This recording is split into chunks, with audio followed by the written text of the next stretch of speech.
Stan got tied in with his partisan. He came to ask him to have him take him with him to the partisan. He says, "Well, you don't have no firearms, so how can I take you?" Anyway, he finally persuaded him to go to take him along. So anyway, when he got out, he claims he told me that I went with him at that time to the fence. Nobody in our house, there was 4 families living in the house, didn't know about it. But nobody seemed to miss him either. There was somehow on QT he got out, and we kept quiet. The Ghetto didn't know about it, the Judenrat didn't know about it. We didn't hear from him a thing. He got out, and that was the end of him too. Till was already May of '43. I'm still working in that hospital. I went on an errand. I'm coming from an errand. The 2 girls working there tell me, say, there was a guy looking for you. He looked a little bit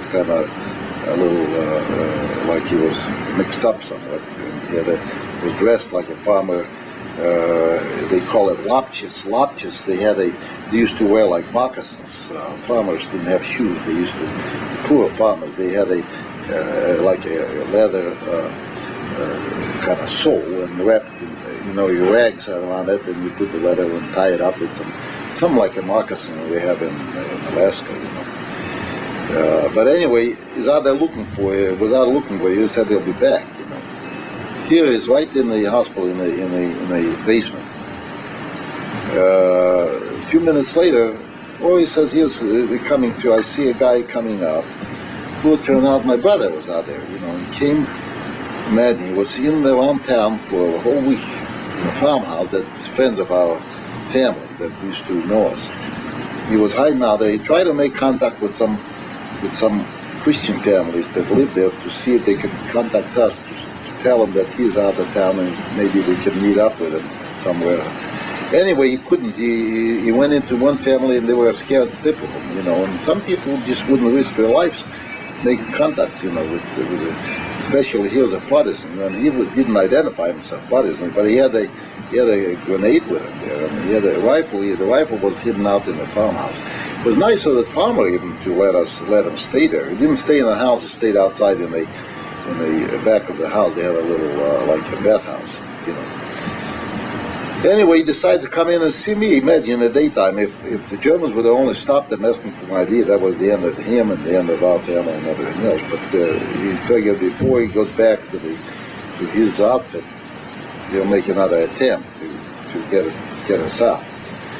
So as I saw him, I couldn't get over it the way he looked like. He kind of had a beard, not a beard, but he says, "Look, I'm going to wait till Sunday." That was maybe on Tuesday or Wednesday. "I'll wait till Sunday in this farmhouse.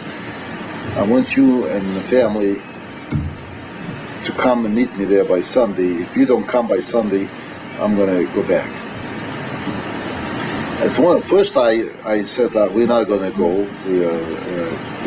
We're safe. We have housing. At least we have something to eat, and I had a good job.